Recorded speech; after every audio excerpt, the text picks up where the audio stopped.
रक्षाबंधन आने में बस 4 दिन बाकी थे। शाम का समय था। अर्जुन अपनी छोटी सी किराने की दुकान बंद कर रहा था कि तभी उसके मोबाइल पर एक संदेश आया। संदेश उसकी छोटी बहन सिया का था। भैया, इस बार राखी पर कुछ मत भेजना। मेरे ससुराल वाले हर साल आपके भेजे हुए छोटे से उपहार देखकर सवाल करते हैं। मुझे बहुत शर्मिंदगी होती है।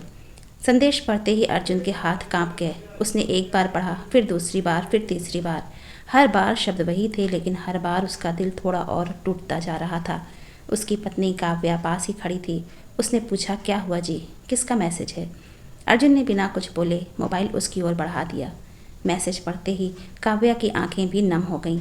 वो बोली, हो सकता है गुस्से में लिख दिया हो।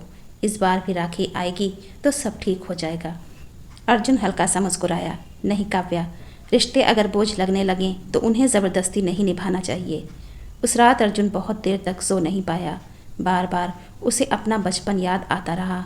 जब वो सिर्फ 20 साल का था, तभी सड़क दुर्घटना में उसके पिता का देहांत हो गया था। घर की सारी जिम्मेदारी अचानक उसके कंधों पर आ गई। माँ बीमार रहती थी और सिया तब सिर्फ 10 साल की थी। अर्जुन ने अपनी पढ़ाई छोड़ दी। दिन में दुकान पर नौकरी करता और रात को बहन को पढ़ाता। जब सिया नई किताब मांगती तो अर्जुन अपने लिए कपड़े नहीं खरीदता। 2-2 साल तक एक ही जोड़ी जूते पहनकर गुजारा करता रहा। माँ अक्सर कहती, बेटा तू भाई कम पिता ज़्यादा बन गया है। और अर्जुन हंस कर कहता, एक दिन मेरी बहन बहुत बड़ी अफसर बनेगी। उस दिन मेरी सारी मेहनत सफल हो जाएगी। समय बीतता गया। सिया ने मेहनत की और बैंक में अधिकारी बन गई। कुछ साल बाद उसकी शादी शहर के एक बहुत अमीर परिवार में हो गई। शादी के लिए अर्जुन ने अपनी जमा पूंजी लगा दी, दुकान गिरवी रख दी, दोस्तों से उधार लिया, लेकिन किसी को कभी पता नहीं चलने दिया कि वो कर्ज में डूब चुका है। उसकी खुशी सिर्फ एक थी, मेरी बहन अपने घर खुश रहे। शादी के बाद शुरू में सिया रोज़ फ़ोन करती थी, लेकिन धीरे धीरे फ़ोन कम हो गए। बातें छोटी होने लगी। और अब ये संदेश। रक्षाबंधन का दिन आ गया। डाकिया पूरे मोहल्ले में राखियां बांटता रहा, लेकिन अर्जुन के नाम का कोई लिफाफा नहीं आया। उसने पहली बार अपनी सूनी कलाई देखी। रात को वो माँ की तस्वीर के सामने बैठा और चुपचाप रो पड़ा। उधर सिया के घर में महंगे उपहारों का ढेर लगा था, हीरे के गहने, सोने की राखियाँ, ब्रांडेड घड़ियाँ, लेकिन उसका मन खाली था।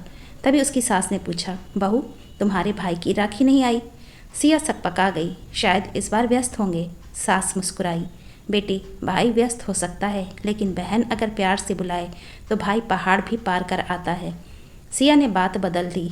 कुछ दिनों बाद अचानक उसकी सास को दिल का दौरा पड़ गया। पति विदेश में थे, रिश्तेदारों ने फ़ोन नहीं उठाया। घर में अफरा तफरी मच गई। सिया पूरी तरह अकेली पड़ गई। उसी समय उसे अपने भाई की याद आई। कांपते हाथों से उसने अर्जुन का नंबर मिलाया। पहली ही घंटी में फ़ोन उठ गया। हाँ सिया, सब ठीक है ना? उस आवाज़ में ना कोई शिकायत थी, ना गुस्सा, बस वही पुराना अपनापन। सिया रो पड़ी। भैया जल्दी आ जाइए। अर्जुन ने सिर्फ इतना कहा, मैं आ रहा हूँ। 2 घंटे बाद वो अस्पताल पहुँच चुका था। डॉक्टरों से बात की, दवाइयाँ खरीदी, खून का इंतज़ाम किया। 3 दिन तक अस्पताल की बेंच पर सोया। जब सिया की सास खतरे से बाहर आई तो उन्होंने अर्जुन का हाथ पकड़कर कहा, बेटा आज तुमने बेटे का फ़र्ज़ निभाया है। घर लौटते समय सिया की नज़र पहली बार भाई के फटे हुए जूतों पर गई।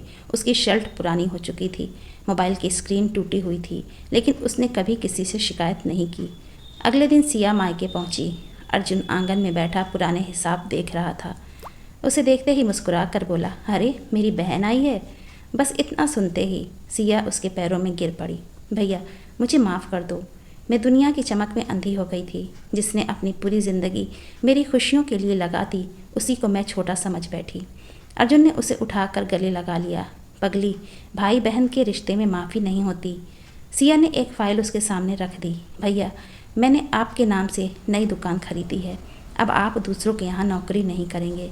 अर्जुन मुस्कुराया। उसने फ़ाइल वापस उसके हाथ में रख दी। अगर देना है तो बेटी बनकर देना, एहसान बनकर नहीं। सिया ने मुस्कुराते हुए फ़ाइल एक तरफ रख दी, फिर अपने पर्स से एक साधारण सी राखी निकाली। भैया इस बार देर हो गई, क्या अब भी आपकी कलाई पर मेरा हक है? अर्जुन ने बिना कुछ कहे अपनी कलाई आगे बढ़ा दी। राखी बांधते ही दोनों भाई बहन फूट फूट कर रो पड़े।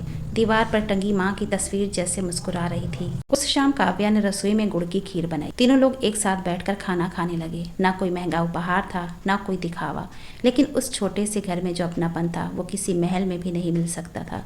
दोस्तों, रिश्तों की कीमत कभी पैसों, उपहारों या हैसियत से नहीं आंकी जाती। जो अपना कठिन समय में बिना किसी स्वार्थ के साथ खड़ा रहे, वही जीवन की सबसे बड़ी दौलत होती है।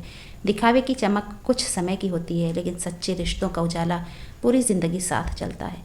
तो दोस्तों, भाई बहन के इस प्यारे रिश्ते के बारे में आपकी क्या राय है? अपनी राय हमें कमेंट में ज़रूर दीजिए। तो मिलते हैं नेक्स्ट वीडियो में। Thanks for watching.